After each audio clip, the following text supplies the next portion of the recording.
ब्रज भाव की उपासना।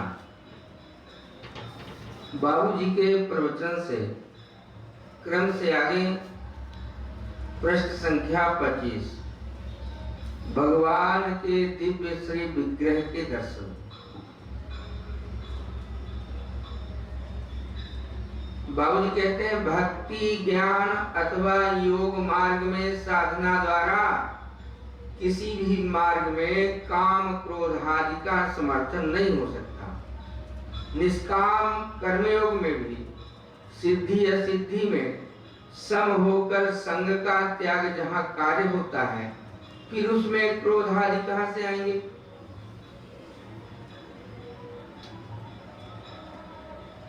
भगवान के लिए कर्मों का नाम भक्ति है, और जिसकी भक्ति करते हैं उसे जानने का नाम ज्ञान है। कर्म भक्ति और ज्ञान में कोई विरोध है ही नहीं। इनके साधन में समान रूप से काम क्रोध और लोभ निःशेष हो जाना परमावश्यक ही नहीं अपितु अनिवार्य है।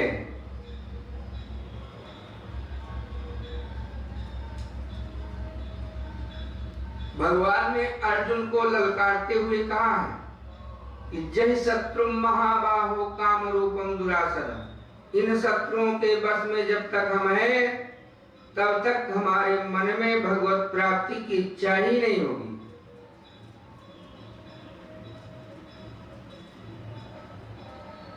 त्रिविधम नरकस्येदं द्वारम नाशनम आत्मना कामः क्रोधस् तथा लोभस् तस्मादेतत्त्रयं त्यजेत्। गीता 16वें अध्याय का 21वां श्लोक। काम क्रोध और लोभ ही नरक के द्वार हैं। ये आत्मा का पतन करने वाले हैं। इन तीनों का नाश करने पर ही भक्ति का अधिकार प्राप्त होता है। जहाँ काम है वहाँ राम नहीं, क्रोध तो पिशाच है। काम क्रोध आदि मोहनी आसुरी और राक्षसी वृत्तियां हैं। भक्ति तो क्या, संसार के सुख के लिए भी काम क्रोध आदि को मिटा देना आवश्यक है। भक्ति के पथ में आश्वासन की बात अवश्य है कि भक्ति में लग जाने पर इन शत्रुओं का नाश स्वयं हो जाता है। भगवान के बल की शरण ले लेने पर इनका नाश सहज ही हो जाता है। भरोसे की बात यह है कि भगवान की प्रतिज्ञा है, हमारी शरण में चले आओ, मैं तुम्हारे सब पापों का नाश कर दूंगा। जब भगवान का बल, भगवान का भरोसा हमें प्राप्त हो गया, तब फिर डरना कैसा? भगवान के बल का भरोसा रख उसकी उनकी कृपा के आश्रित होकर निरंतर मनवाणी से उनका नाम लेता रहे। विश्वास करी सब आस परिहरि दास, तब जे होई रहे जब नाम तब बिनु श्रम तरहि भव नाथ सो समराम है। भगवान पर विश्वास हो जाए, दूसरे पर से आशा हट जाए, भगवान का आश्रय लेकर भगवान के नाम का जप करता रहे, फिर क्या पूछना। बाबूजी कहते बिना श्रम के वह संसार से तर जाता है। जीवन थोड़ा है, विघ्न अनेक प्रकार के हैं। साधना के उपयुक्त ना स्थान है, ना सामग्री और न गुरु है।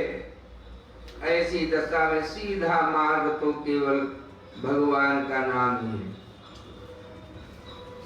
नाम के जहाज पर उस पार पहुंचना अत्यंत सुगम है। इससे परे कोई साधना नहीं।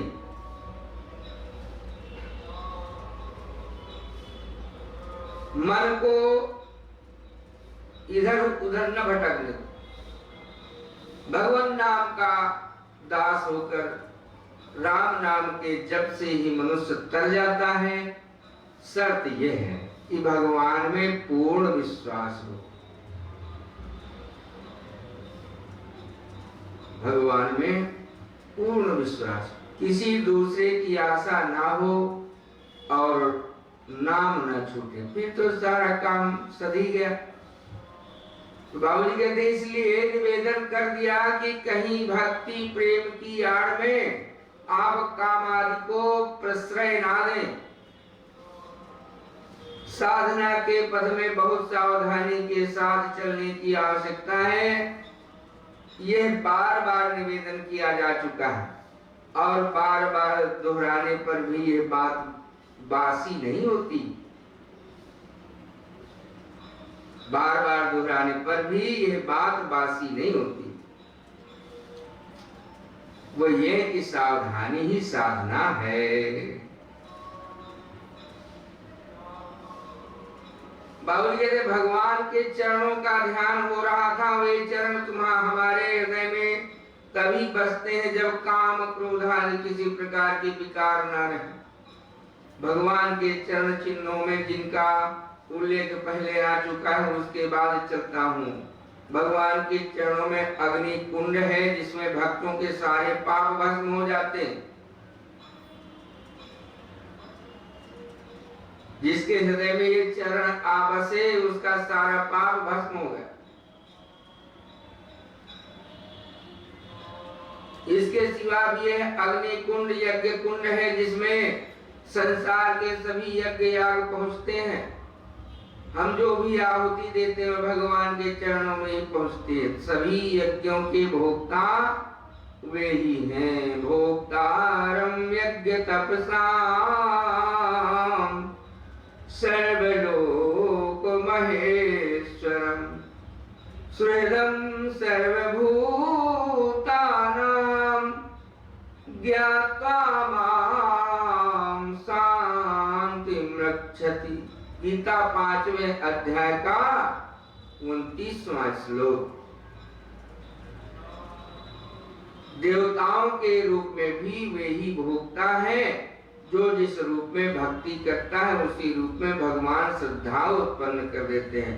भगवान के चरणों की अग्नि बराबर जलती रहती है। उसमें भक्त के समस्त पाप स्वाहा हो जाते हैं। इस अग्नि कुंड का भाव भक्तों के हृदय में एक और है और वह बड़ा मनोहर। जैसे गोपियां भगवान के विरह में जलती रहती हैं उसी प्रकार भगवान की विरहाग्नि भी जलती रहती है। भगवान के चरणों में जो जौ और तिल के चिन्ह है। जौ और तिल। जौ का भाव है देव कर्म और तिल का भाव है पितृ कर्म। भगवान के चरणों का आश्रय लिए बिना कोई भी देव कर्म अथवा पितृ कर्म संपन्न नहीं होता। उन कर्मों में जो कुछ भी अपूर्णता होती है वह भगवान के नाम से पूर्ण हो जाती है। गीता जी में इसी को ओम तत्सदिति कहा है। भगवान के चरणों को त्रिकोण का जो चिन्ह है उसका भाव है आदि योनि, जिसमें बिंदु स्थापित होता है। यही प्रकृति की सम्यावस्था है। उसी से जगत उत्पन्न होता है। इस त्रिकोण में त्रिदेव ब्रह्मा विष्णु महेश तथा त्रिगुण सत रज तम इनका भाव भी। इसके सिवा भी बहुत रहस्यपूर्ण भाव है। साधना के सभी मार्गों में त्रिपुटी होती है। त्रिपुटी भक्ति में भक्त भक्ति और भगवान त्रिपुटी तथा ज्ञाता ज्ञान ज्ञेय और ध्यान में ध्याता ध्येय ध्येय। ये त्रिपुटी है। इन तीनों की एकता ही सच्ची प्राप्ति है और त्रिपुटी की एकता इन चरणों में ही प्राप्ति है।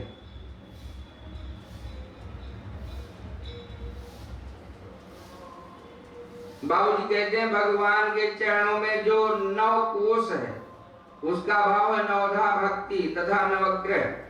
नवधा भक्ति तथा नवग्रह भगवान के चरणों के आश्रित हैं।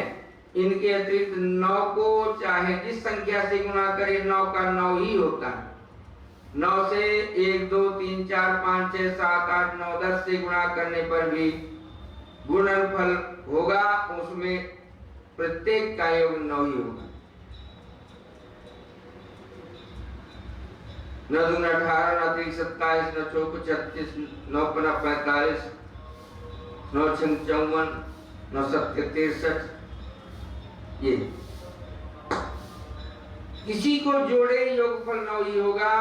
सारे संसार का विस्तार उस एक से ही है, वह रहता है उतना ही उतना।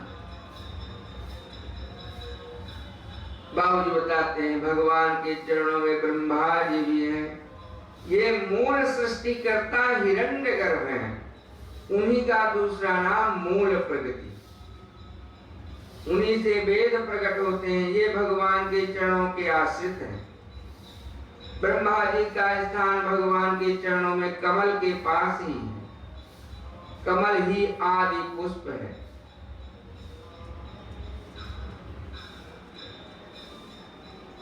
कमल का पुष्प ही आदि पुष्प है। भगवान के चरणों में ही निवास कर ब्रह्मा सृष्टि की रचना करते हैं। इस प्रकार सारी सृष्टि मूल रूप से भगवान के चरणों में सन्निहित है। भगवान के चरणों में शेषनाग का चिन्ह है। जिस शेषनाग के मस्तक पर पृथ्वी स्थित है, उसे शेषनाग का आधार भगवान के चरण कमल है। शेषनाग 1000 मुखों से भगवान का गुणानुवाद कर रहे हैं। ये पृथ्वी को फूल के समान सिर पर लिए रात दिन हजारों फणों से भगवान की स्तुति करते रहते हैं।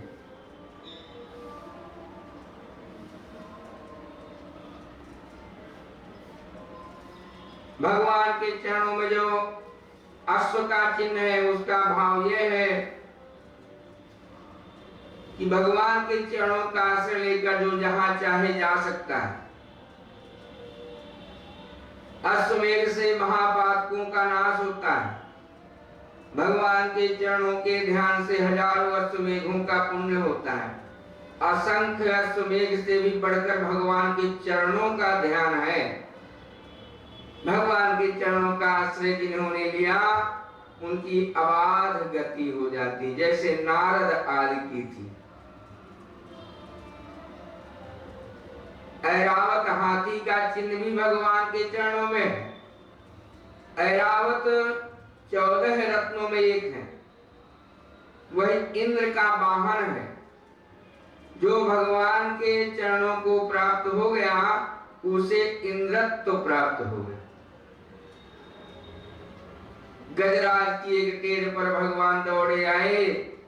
गरुड़ की गति से संतोष नहीं हुआ। वो उसे छोड़कर उतर आए। गज का चिन्ह भगवान की भक्त वत्सलता का स्मरण दिलाता है। गरुड़ का चिन्ह भी भगवान के चरणों में है। गरुड़ तीव्र गति का द्योतक है। इसके सिवा गरुड़ सर्पों को खा जाता है। बड़े से बड़े विषधर विषय उसका कुछ बिगाड़ नहीं सकते। तो जिसे भगवान के चरण प्राप्त हैं, बाबूजी कहते हैं भगवान के चरण कमलों को हृदय में बसा लेने पर फिर विष की क्या हस्ती, विषयों की क्या हस्ती।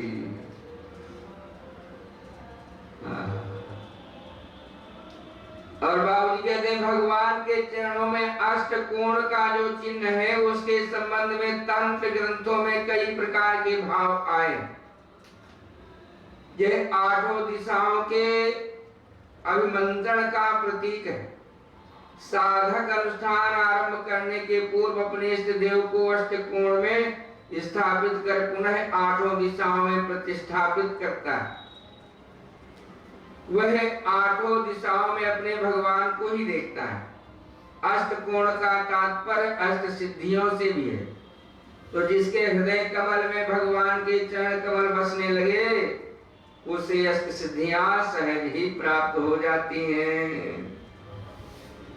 परंतु भगवान के चरणों को प्राप्त पुरुष अष्ट सिद्धियों की ओर कभी देखता तक नहीं, उसका मन तो निरंतर भगवान के चरणों में रम रहा है।